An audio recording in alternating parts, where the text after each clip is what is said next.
Hello, everyone, and welcome to our 20th episode of the Echelon Cycling Podcast, where we talk about what's happening in the week and look ahead to what's happening in the next week, of course, all about road cycling. And as always, I'm joined by, our two regular presenters of Patrick, owner of Audu Cycling, and also the Cycling Dane's very own Mr. Critical himself. And guys, Criterium du Dauphine, Tour de Suisse, Netflix, there's a lot of things to discuss. But I mean, the first question is, why is Ewan in a toilet? Okay, so a little bit of Ewan Wilson law at the moment is that I live in an apartment where it's like a studio apartment and I have a bathroom and I've currently got friends staying with me. So the only place where I can like record in my apartment where I'm like separated is my bathroom.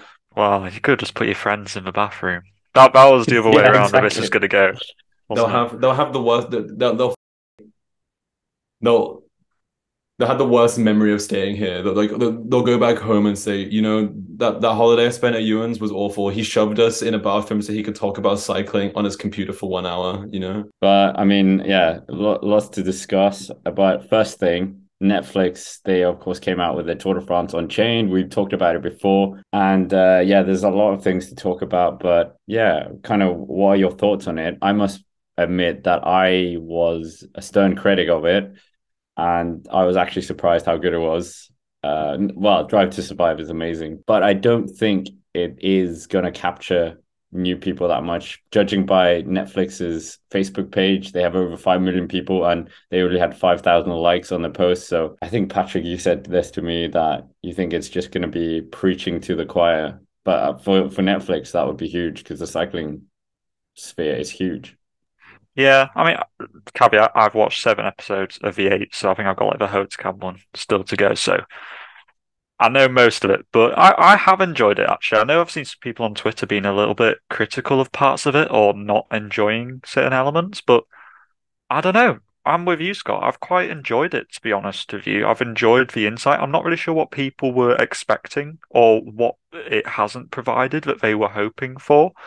Because at the end of the day, we were never going to have like Pogacar on here, were we? Because he was UAE was never a team. I guess that's the thing. Which, if I was to have a critique, it was going to be, because it is going to be there's going to be a second season that's already been announced. It would be good if UAE were also a team, and you could have the Jumbo and UAE thing going on. That would be a good thing because I've been very much enjoyed the Jumbo aspects. I think that's been a highlight of it. I think especially, but yeah, were you going to say something, Scott? That's kind of like my overall opinion of it. Some of the critics have said they've missed out the handshake between Jonas Vingegaard and Tadej Pogacar. I thought that was very strange. It's also only 8 episodes, which is very, normally they do 10. They missed out the Dylan Groenewegen victory on stage 3, which I thought was a bit of a shame. But yeah, Fabio Jakobsen. And they also said Seth Kuss, which is wrong. Seth Kuss. But yeah, Fabio Jakobsen, I think my respect for him has just gone through the roof. Just seeing him as well. He talks like Nick de Vries, the Formula One driver, which I find quite funny as well. Both Dutch, obviously. But yeah, I think my respect for him has just gone through all spheres. Yeah, I actually haven't had the chance to watch it yet, so I mean, I'm a little bit ignorant on this front, but from what I've seen online, a lot of the discourse is relatively positive, apart from there's one thing that I noticed when began watching the first episode, which I haven't completed yet. The dubbing, if you watch it with the English dubbing, it's really, really Oh my terrible. God, it freaking is. I gave up after 2 episodes. Yeah, I had to watch it in French because the English dubbing was so bad, and the subtitling as well is questionable at times. So apart from that, it seems like a good success. I feel like it really captures the narratology of the sport. Also what I've heard from people is that like casuals who don't love watching cycling have said that the boring elements of a race have been made exciting. Like I've seen that as kind of consensus, or like even like boring aspects of certain stages, they've made it seem interesting. They made stage 2 a lot more interesting than it actually was, which I thought was quite impressive. And obviously, they're bringing like the Drive to Survive aspects to it as well, so that made it more interesting. Thibaut Pinot as well, that was quite an interesting aspect to him. He said like that was like a very crazy quote where he says, "I think sometimes I'm more popular than I have ability," or something like that. And seeing him not win the La Planche stage, not having Israel Primitek, actually, I thought was a bit of a shame. They kind of glossed over the Simon Clark victory. Nothing about Ugo Ul's victory, which was just a open goal for Netflix. And I mean, I think it was really good. But I also think, like, I don't know, Patrick, if you thought this. I thought Jumbo-Visma were a bit robotic. Like Wout van Aert, Jonas Vingegaard, yeah, they're really nice, but there was no really like oomph. There was no character to them in some Yeah, respect. I can see what you mean, but at the same time, I think in comparison to the interviews that we're very used to from Jumbo-Visma, it was relatively energetic, I think, in a way. I actually heard Jonas swear. That was quite something new. That was quite a pleasant surprise. I was like, oh, Jonas swears. Oh my word. And I don't know. I quite liked there was a little bit of beef. I'm not sure whether Netflix exemplified it a little bit, but they were talking about how like there's the kind of Wout and Jonas thing, which I think for when I was watching it last year, I thought it all seemed to be going quite very well. Like it was all running very, very smoothly. But actually, it turns out that Jonas had a crash. I think it was on the Carcassonne stage, which Philipsen won, and Wout didn't wait, despite the fact that everybody in Jumbo was called back. And I was like, "Ooh, spicy!" And Jonas was pissed off on the Calais stage because Wout didn't wait for like 2 seconds at the top of the climb. And I was like, it's good to see a little bit of friction. It shows that Jumbo Visma, despite what we have said, like we've said a lot of times, they are quite a rigid, robotic team at times. It showed a little bit of friction, a little bit of fray in the cloth. And I was like, this is kind of what I wanted from this series. And I'm quite happy Netflix showed it. It kind of had a full circle as well because the time trial stage, you get the insight where you hear that Jonas literally says, "If I'm up on Wout van Aert, tell me to slow down so I can gift him the stage." And then because you see Wout van Aert crying and you're kind of, well, almost crying. And you're like, is that because he's winning a stage? No, it's because he thought it was so incredible what his teammate was doing for him. He was, yeah, really touched by that. But I must say, Marc Mario as well. I absolutely love him even more so now. Patrick Lefevre as well. He was actually quite nice. And Fabio Jakobsen said he is so thankful for that opportunity that he actually risked it all for Jakobsen in a way, because there was no guarantee that he was going to come back and be this all-conquering sprinter. So I would say it's a really good Unchained. But one thing I would say though, when you're seeing like a random mountain stage, I had no idea where they were on the stage. They could have like made the pro cycling stats where we can see exactly where they are on the stage. That's well inside the power of Netflix to do. So I think small touches like that. But yeah. Oh, one thing as well, Geraint Thomas didn't mention Egan Bernal as one of their Tour de France winners. And my Colombian girlfriend got extremely angry about that. So yeah, but Rigoberto Urán was in it and he was quite funny. I quite enjoyed it because, like Ewan was saying, how turn off the English voice dubbing. Like, literally just put on subtitles or something because it's so annoying. It's like a weird, like 1 second lag, but it's good because I know that you and I, Scott, were both like learning French, and it was actually quite handy in a weird way to have like the French commentary, especially like episode 3. Oh my word, they cover Groupama FDJ and Agent Desert Citroën, and I'm like, it's so much French, my brain was fizzing. So if you're a French learner out there, turn off the English dubbing. You might, you get hours of French listening. Kind of, it's just like free tutoring on the side. So yeah, I've really enjoyed it. I can understand what you mean. There would be some good things to improve upon, but I think on the whole, I am impressed, and it's what I wanted. So I'm looking forward to the next series. Hopefully, this year is good, because we'll have some more interesting stuff to talk about next year. And I think in terms of like drawing parallels between this and the Drive to Survive, if you remember that first series of Drive to Survive, that was not the best series. It only got better with time. That more teams were on board after the first series, and it gained more momentum, rather. Maybe that happens with this one where it takes some time to gain momentum. But I do also see that it hasn't captured hype outside of cycling circles yet. But that could happen once there's more series. Maybe after the Tour de France, when people want to discover more about it in a post-Tour de France hype. I think that sometimes is more powerful than a pre-Tour de France hype for newbies. Maybe they'll come through, and I think the next series of LDM Menos Pensado as well will come out fairly soon. So both of those could be quite good.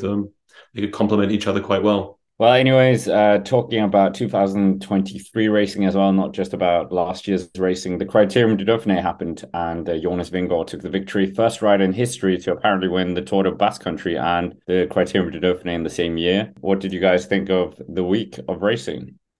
It was Jumbo dominance, really. How many stages did they win? Four? Jonas won two, Laporte won two. Yeah, four in total. There's 8 stages, so it's very big Jumbo Visma dominance. I think I saw like Jonas's margin of victory was much bigger than is usually seen in the Dauphiné. It was perhaps a little bit predictable in terms of the GC outcome from the start, but it did still produce some entertaining racing, and I think it was insightful in terms of who else is going to be quite competitive in terms of finishing inside the top 5, the top 10, or even like the last podium place for the Tour de France. So it was an interesting race, and I think it gave some good insights as to what we will expect in July. Yeah, in terms of a stage race, winning it by 2.5 minutes, the second place is pretty unheard of. And it was a strong opposition. I feel like the battle for like the top 10, apart from Jonas, was actually quite interesting. Also seeing how people are riding at the moment, where their form is at. But this is, dare I say, the best I've ever seen Jonas Vingegaard. I think it's looking pretty good that he'll be up there challenging Pogacar, well, maybe even overwhelming Pogacar next month at the Tour de France. It was, I wouldn't say the most exciting week of racing at the Dauphiné. The final stage was interesting with Chicone at La Bastille. That was pretty interesting. You had the elements of Alaphilippe trying to make it a chaotic surprise GC win, but in the end, yeah, I mean, Jonas, there was no real element of surprise in how strong he was, to be honest. It feels a bit underwhelming, but it's also quite nice to see this to sort of look in awe at how strong he was. Even if Jumbo-Visma, I don't think particularly, yes, they were good in the sprint stages, but in the mountains, they weren't that strong.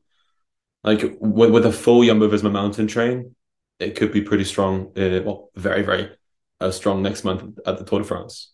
Attila Valter, though, and Van Baal were pretty strong. They pretty much decimated most teams. Both of you were saying with the margin of victory. I've just gone through Pro Cycling Stats because I think they've taken away the history page. The biggest margin since 1993. He's got bigger margin when Miguel Indurain was dominating as well. So, yeah, a proper statement as well. But yeah, I was quite surprised with the Australians as well. When you look on the podium, you've got Adam Yates, which, again, for UAE Team Emirates, that's a big surprise. Well, not surprise, but Ineos throwing him away. Like they could have had second here. And then you've got Jide Hindley, you've got Ben O'Connor and Jack Haig. Well, not in that order, but what do you think of their performance? We'll talk about the Tour later on. I was most impressed by Ben O'Connor. Looked really good here, especially in that time trial. He was really good at Dauphiné last year, building on momentum. For Age d'Isère, this is a huge goal. It's their home race in the Alps. It's their home region, and O'Connor's their big leader nowadays.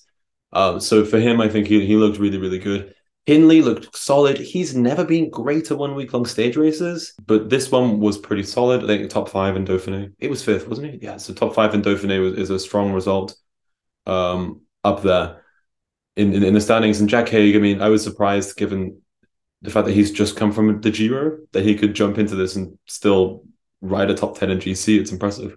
Yeah, they were just Australian flags all over, like for the top 10. I was like, oh my word, they've taken over. This is insane. Yeah, just echoing what Ewan said. O'Connor's TT performance was really outstanding. Arguably, it comes in a year where the TT is less important in the Tour this year, which is a bit of a shame, but he's really good in something which perhaps might not make the biggest difference in the Tour this year, but it's good to see nonetheless. And like you say about Hindley, he's never been that great in 1 week stage races. He performs very well in the Grand Tours, but I think it's just a thing, he just gets better as the stages go on. But the fact that he's finished quite high up in the Dauphiné, considering that he's not usually very good at stage races, is a very good sign going into the Tour that, considering he's usually better in Grand Tours, he's going to arguably take a little bit of a step up. Then like you say, hey, coming out of the Giro, I expected nothing from him.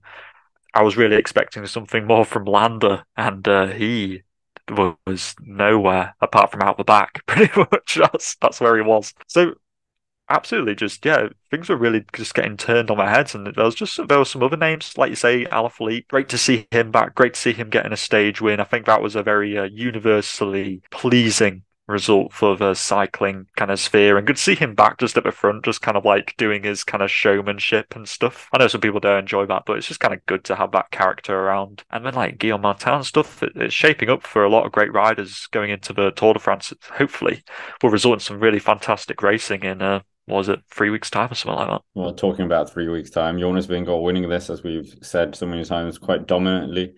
And is he now the favorite for the Tour de France, considering the route the team Jumbo-Visma are bringing as well, provisionally, and of course his fellow rivals? It's always hard to say, isn't it, with Pogačar just kind of doing his incognito mode prep for the Tour de France. It's just very hard to tell, apart from Instagram posts and stuff like that, where he's gone up the highest paved road in Europe, and I'm like, cool.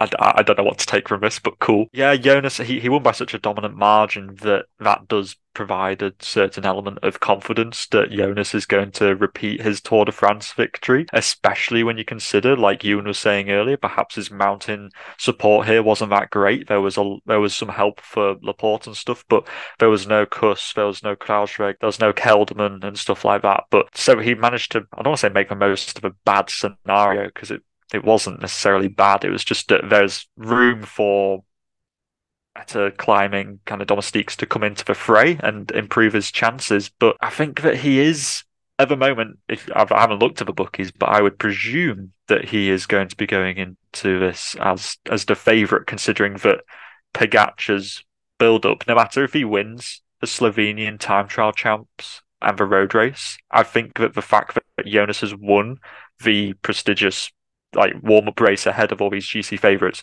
is going to be a deciding factor that he is more of a favourite, because Pogačar won't be facing comparatively better opposition in his prep. I agree.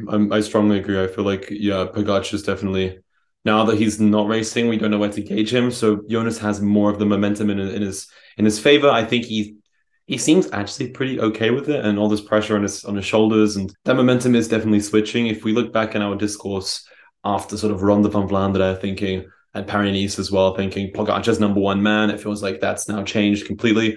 But yeah, I mean, it was very, very dominant, to be honest, from Vingegaard, and I kind of concur that this is the strongest I've ever seen him. And one personal weakness I've had with Jonas Vingegaard is that he's not quite so good in the rolling kind of classic looking stages, those ones that Pogačar's really good at. But he lit up a hilly rolling stage that I didn't earmark for GC at all. And he really rolled with the punches there, kind of accidentally attacked off the front, really. And then even at La Bastille in Grenoble, he was the strongest there on that really, really steep kicker at the end in terms of the GC guys. It's seeming like there's no real terrain that's going to be an issue. Pogačar's going to get these bonus seconds through sprints and so forth. Yes, but I think hanging on in these like difficult terrains that usually would favor Pogačar over Vingegaard, I think there's more equality now, or at least there's more evidence of equality between them after this Dauphiné performance. Well, I don't know what Pro Cycling Stats are doing. They haven't got their history tab. So I opened up a history tab on First Cycling, the one that Ewan's been talking about.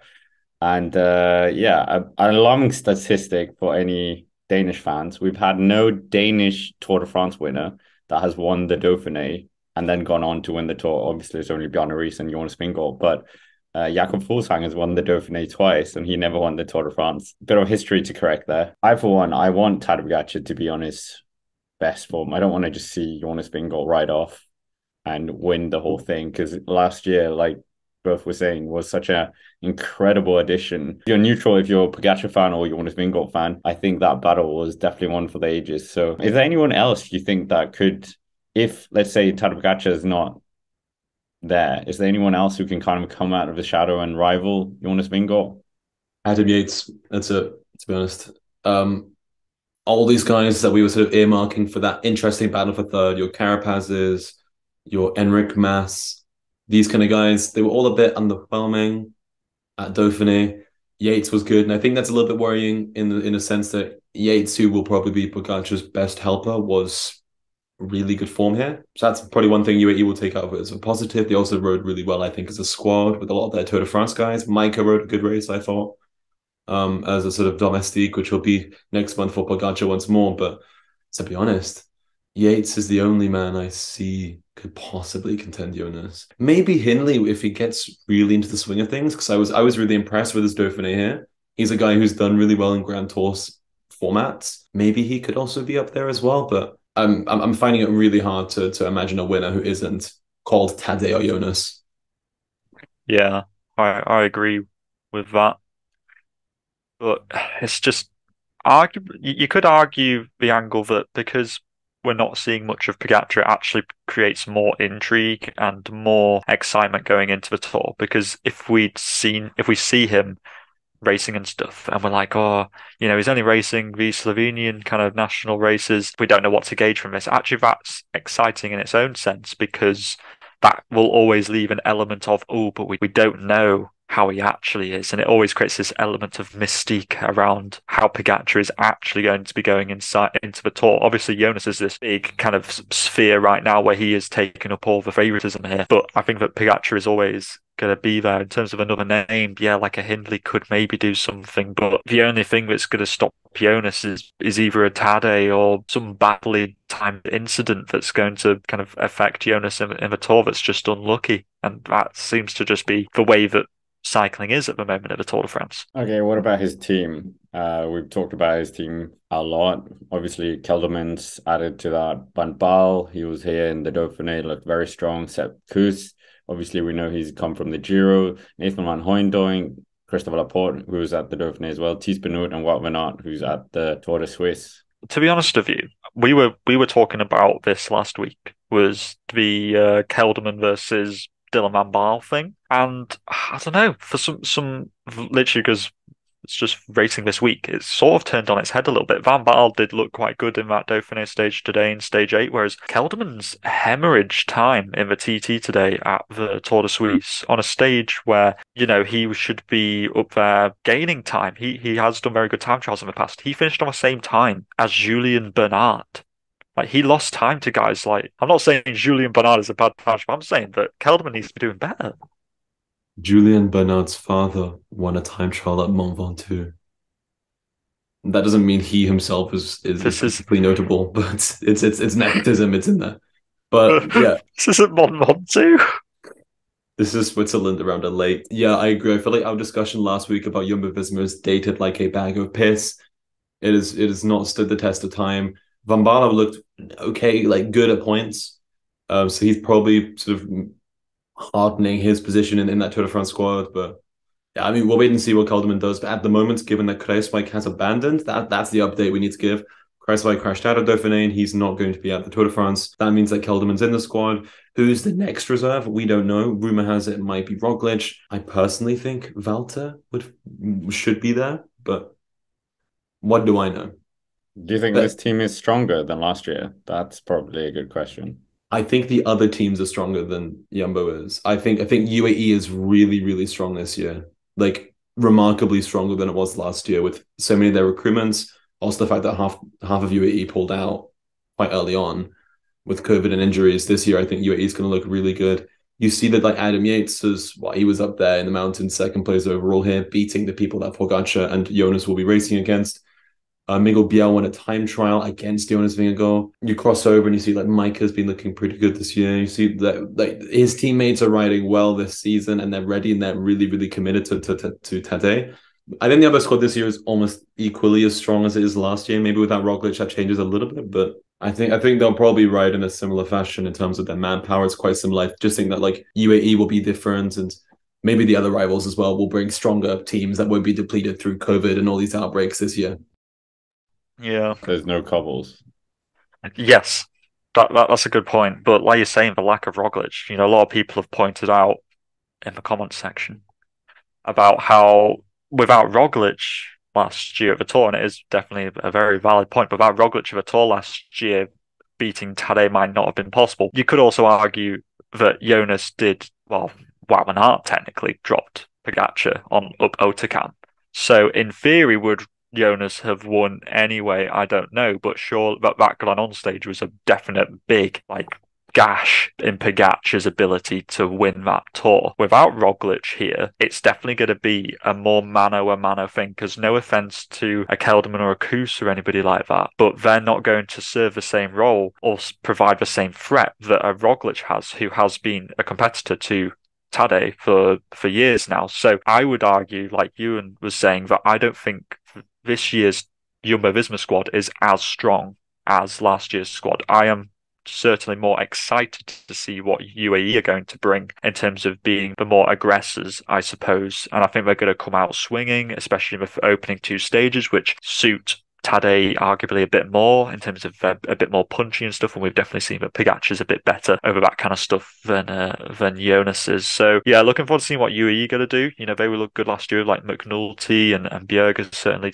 seem to have stepped up this year as well. So I think that Jumbo are going to need to keep Jonas wrapped in cotton wool, because they don't have that secondary leader to provide that like fallback option or the ability to 1-2. It's going to be all on Jonas. Anyway, moving the conversation on to, well, remaining on the Tour de France podium, Ewan kind of alluded to this. Patrick wanted to talk about this. From the Dauphiné, we've talked a lot. Who's going to be that third place on the Tour de France podium? If we say Jonas Vingegaard, Pogacar, whatever order is it, 1 and 2, who's going to be that lucrative third place that we've seen Ineos kind of taken for the last few years? And yeah, we'll get on to Ineos as well after this. But yeah, who do you kind of think is the prime riders for this position? It's hard to say. I think there's quite a few riders in the fray. We didn't see a David Gaudu on good form at the Dauphiné, but if he can bring, like we were talking months ago in Paris-Nice when we were getting this hype going about David Gaudu finishing on the podium of a Tour, if he can refine that, then there's absolutely no reason why he couldn't be a podium contender. But based upon what I've seen at the Dauphiné, David Gaudu is not that guy right now. I would argue that the strongest candidate is Jai Hindley. Based upon his Grand Tour, I want to say pedigree, his ability to do well in Grand Tours, the fact that he's done well in the Dauphiné. You know, he wasn't like brilliant, but that's good. That leaves room for improvement. I think that he's got what it takes over 3 weeks. His TTing isn't even that bad, even though there's only one TT and it's very hilly in the Tour this year. I just think that Jai has a really good chance. The only downside that he has is that his team is also fairly sprint focused in this race as well. Bora's done that for years, you know, the Sagan eras, definitely. When he was at Bora, they did that a lot, but that's the only weakness I have with Jai. I would say that he's my strongest candidate for third. I agree. I feel like Hindley's a guy I could imagine being in that third spot at the Tour de France. You know, sometimes you need that sort of like creativity and visualizing what a podium could look like. And I feel like Hindley is a guy that could definitely be there.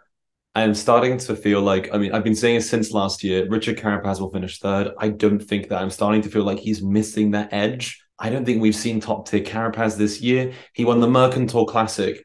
Great. Second place was Felix Gall. He will never touch the top 10 at the Tour de France. Felix, if you're watching, I love you, but it's just real. You know, it just feels like Carapaz is really missing that. I think we saw quite snakes and ladders Carapaz even here at the Dauphiné. It wasn't really a consistent performance. And one thing Carapaz has been so good at over the past couple of years in Grand Tours is that squeaky clean consistency. So for me, Hindley, I think, is probably in a really, really good position. I'm struggling to imagine Ben O'Connor in third place at the Tour de France.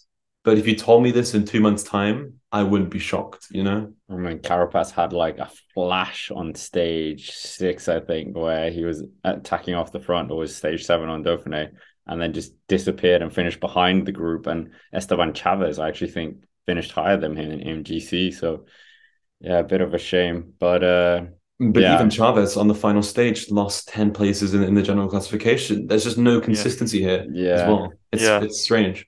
I feel like the other problem is that when you look at the top 10 in GC for this Dauphiné, you know, you got Hagen fifth, who's come off a Giro, so, you know, he's probably not even going to the Tour. And there's Guillaume Martin, Louis Mienquez, Torsten Tleyen, is that how you pronounce it, Scott? Carlos Rodriguez. That was a shock that he was there. And yeah, and Julian Alaphilippe. It's like, I don't know, those names aren't sticking out to me. I mean, just to provide another name, what about Enrique Mas? I know he wasn't here in this Dauphiné, but he's not a rider who usually goes that well in the stage races. A bit like Hindley, he tends to pull it out quite well for for the Grand Tours, there's the lack of the TTKs. Movistar are very good as a Grand Tour team. You know, they don't have that sprinter element in there because Gaviria went to the Giro. Would you consider Mas could come out of the woodwork? Yeah, I think he's a guy that you can imagine being in third place here. He's done it at the Vuelta with the second places behind Roglic and Evenepoel as well, and he's shown that he can be really consistent if he's there.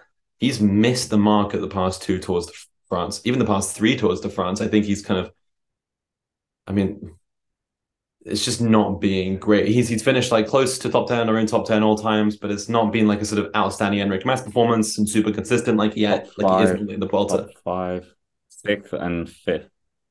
That's not too bad. It's solid, but jumping up to 3rd. Yeah. No, I mean, I can see it happening though. I mean, the main thing is that Ineos don't really have a challenger. That's kind of the main thing. Egan Bernal missing that. Come on, nah. We're gonna go on to them, but Egan Bernal and then Dani Martinez has just been letting me down so much this season. He's rumored to be going to Bora next year, so maybe his impetus to sort of ride a barnstorming Tour de France might be missed. It's sort of distilling to be Pogacar and Vingegaard. I also would be hugely shocked if one of their teammates ended up in the podium.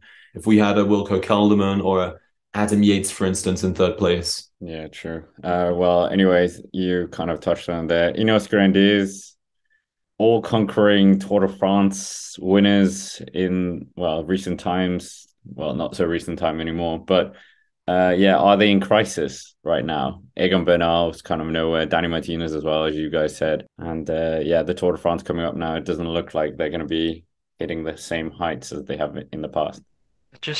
I don't know what expectations other people have, but in terms of my expectations, they are underperforming quite a lot. They did do a good Giro, to be fair, they did. But like going into this tour, man, it's just like, yeah, like Martinez, Carlos Rodriguez, who was looking so good at the Vuelta last year. It's like, what has happened? What has gone wrong with this team? It's vanished.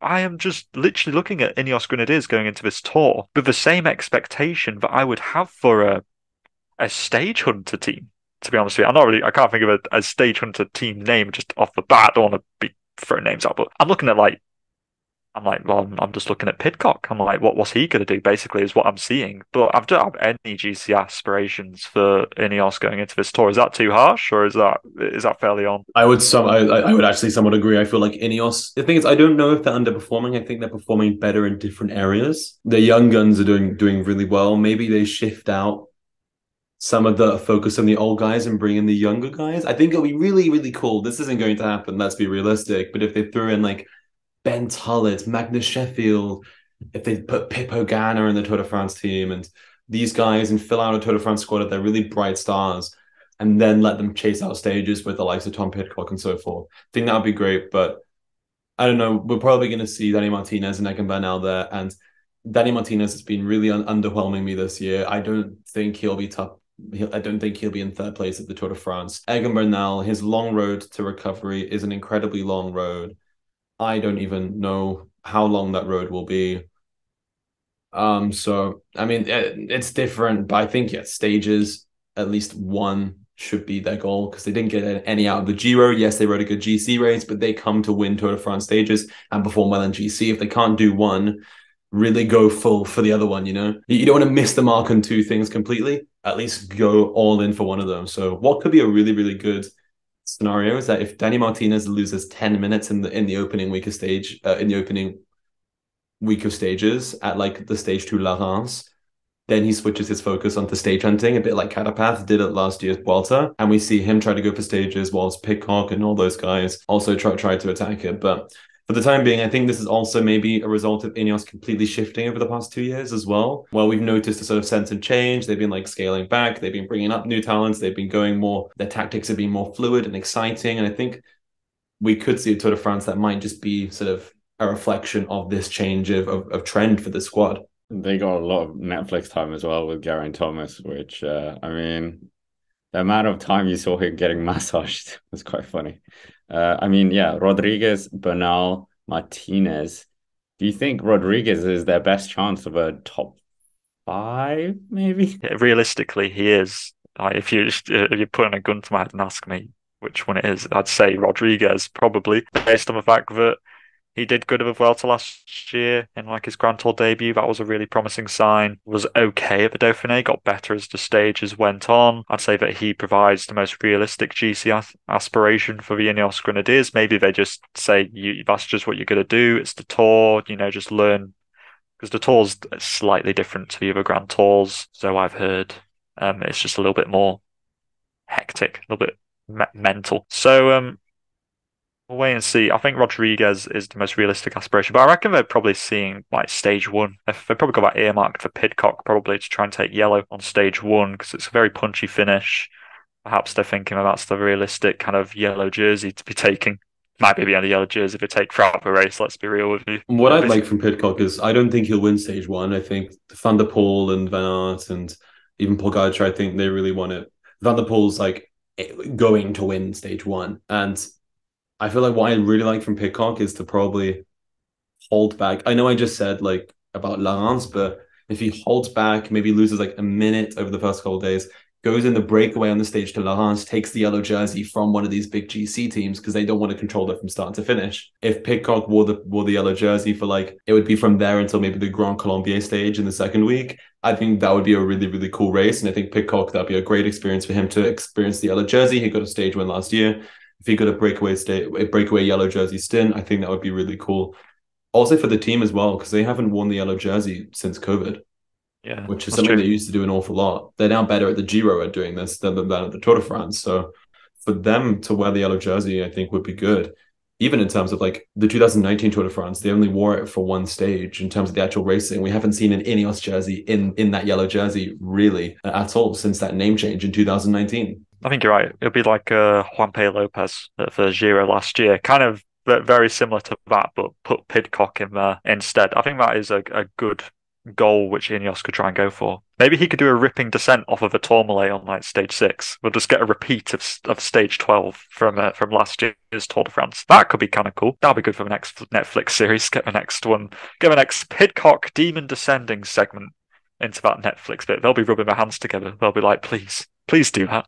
He's hoping to like have his own spin-off show. You know how like they'll have like a sitcom and then like the character that people like, they'll give them a spin-off show, like how Joey from Friends got his own show. It'd be like that, but like Tom Pidcock only doing descending videos, and that's Netflix's new aim is to like make a Tom Pidcock documentary about him descending. That'd be quite funny. But I mean, how do they get out of this rut as well? We've talked about Remco Evenepoel going to Ineos Grenadiers, obviously, but like, is it just a transition period and they have to kind of wait for Pogacar and Vingegaard to retire, or just their young guns to develop? I mean, probably the latter. I mean, lots of teams go through development phases. UAE a little bit during like the 2017-18 period. They went through a reshuffle until Pogacar really emerged. Jumbo-Visma in the mid-2010s. Do you remember how mid they were? They were sort of... Belko. Yeah. Belkin.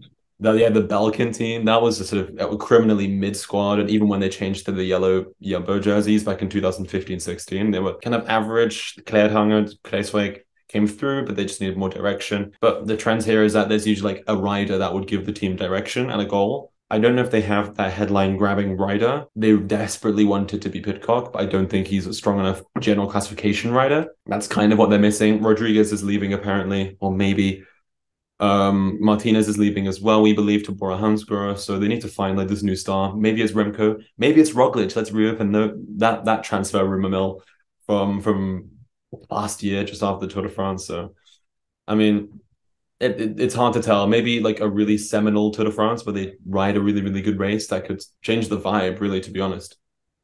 Yeah, I think you're right. They need that rider who can spearhead them like your Pogacar or something like that. I'm just looking for who's out of contract next year, just trying to find the Roglic one works. It just would work. It does kind of work. I mean, like Teo's out of contract as well. So whether they're going to keep him or not, I'm not really too sure. Do they go back to the Sprinter Avenue? Would that be a thing which they should consider? They should buy both Fabio Jakobsen and Olaf Koy. Yes, there you go. That is the solution to go with. Buy both of them and have a lead out made of like Michael Leonard and Josh Tarling. That could work. Yeah. But I feel like they've kind of left sprinting behind. Elliot Viviani is still technically there. Blast from the past. But I think they desperately want to be these kind of like wild card rogue riders, which they're good at. I do just feel like they need like a one sort of like watershed Grand Tour moment, a bit like Bora's Giro last year, where like the team they like had a complete different strategy. It worked out really well, and they should just continue being that. Yeah, they're probably going to be watching the Tour de l'Avenir again and trying to sweep up the podium. But nevertheless, moving on, there were plenty of other races as well going on this week. We had the one-day race in Switzerland, which was hoovered up by Thibaut Ness, and we've also had the Asian Continental Championships, and the senior title was won by an 18-year-old Thai rider, so that's quite impressive. But I mean, out of the racing that's happened, is there anything you've kind of seen, anything interesting? Well, fans of women's racing, look away now because I'm going to mention a pretty crazy sort of turn of events in the Tour Pyrenees, which has a lot of chaos. So riders were literally riding. The peloton was happening whilst there's oncoming traffic and cars driving towards the peloton. It was bad. The safety precautions are really bad. The route wasn't very well designed. Today, it was supposed to be stage 3. The route was completely cancelled. The stage was completely cancelled. But the riders' union stepped in. I think this shows. I mean, sorry, boring. The political science graduate moment here, but the union, the workers' union for the riders has done a really good job at sort of stepping in and taking action against races having dangerous routes, dangerous safety, lack of safety precautions, and all this kind of stuff to make things more realistic. And that's really been helped by Adam Hansen, who's now the head of the riders' union. It was very ineffective beforehand. There were language problems, but Adam Hansen's done a really good job at like meeting the riders and talking to them. Even at like Montelasari, and at the Giro, he was like talking to the riders as they went into the cable car on the way down the hill to say like, oh, what could we improve about this Giro d'Italia? What can we do to make it safer and more effective? And it's good to see that the union has really changed the tides. I know it's boring, we don't get racing, but do you really want to see Emma Norsgaard ride into the back of a Peugeot at 60 kilometers an hour? No, no one does. So, I think it's a good scene and a good turn of events, even if, I mean, the race was an absolute sort of casino, as the Italians would say.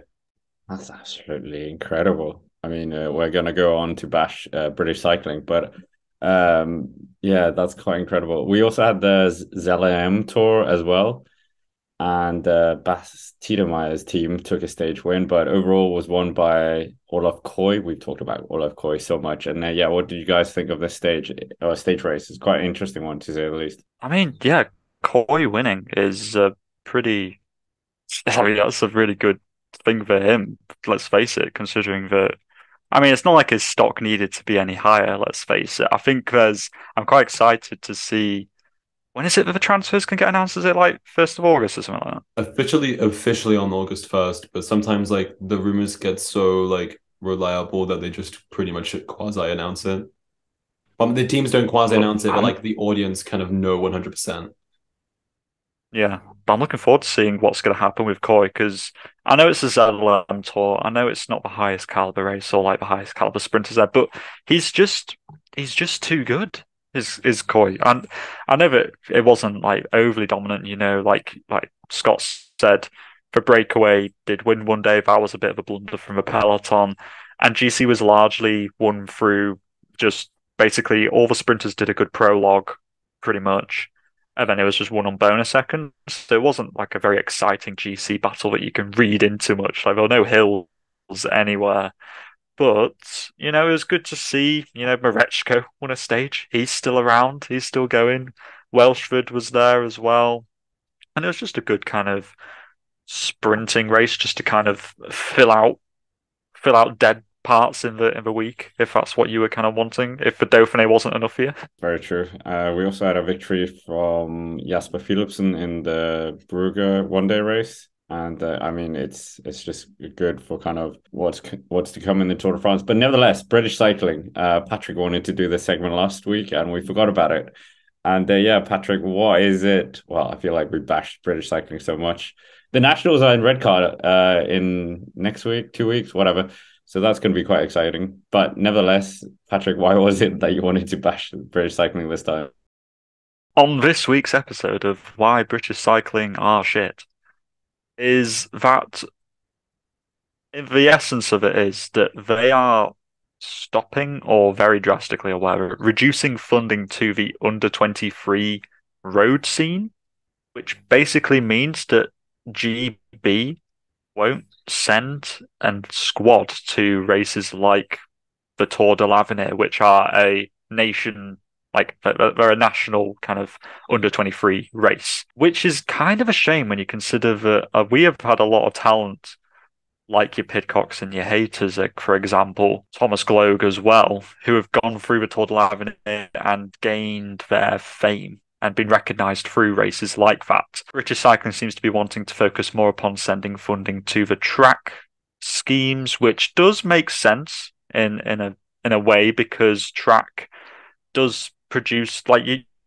you've had riders like Hater, like Vernon, and other really good British talent who go onto track and then convert to road. So it's not like you do track and you only do track. You know, there is a conversion between the two, but they want to focus more on track rather than road, which is just a bit of a shame. And I just think that they're cutting back on funding for reasons that I can't quite remember, but it's just a bit of a shame that basically the generation of British talent is just going to be even harder unless they go to under 23 teams, which is kind of British cycling's like way out. It's like, oh, look at like the Groupama under 23 team, or look at Trinity. Our riders will just go to these teams instead. But it just kind of sucks that we might not have representation at Tour de l'Avenir. With the riders going elsewhere, that has to be funded either privately, or there's a current charity called the Dave Rayner Fund, which helps young British riders move into Europe and race internationally. This might also create like a wealth divide as well in British cycling, which is already there, in terms of sort of kids who have wealthier backgrounds and so forth become more pros than people who don't have that kind of background.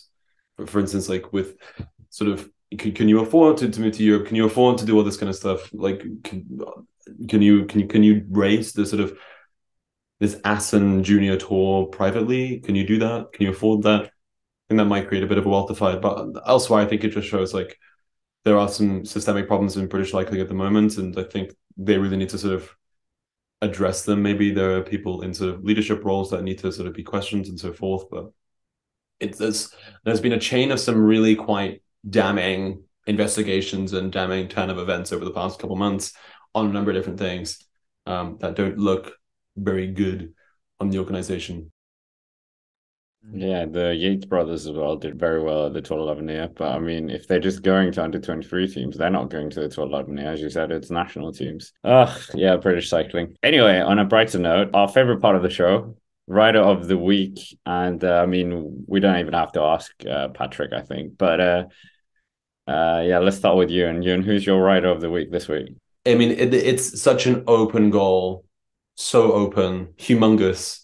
He won 2 stages and was completely dominant in Dauphiné, won by 2.5 minutes. I cannot avoid him as my Rider of the Week. Sorry that I've taken him off the table already. Well, fair enough. I was really worried you were just going to pick mine and then I was going to be left high and dry. I mean, I could have done that. You know, my honorary choice is a rider rhymes with Schmack Schmool. I am once again going to be picking Max Poole as my Rider of the Week, who is from Yorkshire, just so that we all remember this part. No, he didn't win the white jersey. He didn't have the greatest stage 8, but up the Quad Affair, he was really good. As a lot of focus was on Oscar Onley, I think it's really good to see that Max Poole came through. He did good at the Tour of Romandy, and it's good to see that he backed that up at the Dauphiné. Fair enough. I mean, yeah, Ewan took Jonas Vingegaard, but I'm going to pick Miguel Biao because he took his first ever time trial, and it was quite an emotional one for him as well. So I think that was quite an interesting win for him, or a spectacular win for him. Really suffered it going from the under-23s to the World Tour. So it was kind of what we said earlier with the UAE Team Emirates kind of dominance in the Dauphiné, kind of behind the Jumbo-Visma. But yeah, nevertheless, that's it, or this is it for the 20th episode of the Echelon Cycling Podcast. Of course, we're available on all the different platforms if you would rather want to listen to us. And make sure to hit the like button, subscribe to the channel as well. We're so close to 1,000 right now. But that's it for us. So thank you very much for watching, and we will see you next week.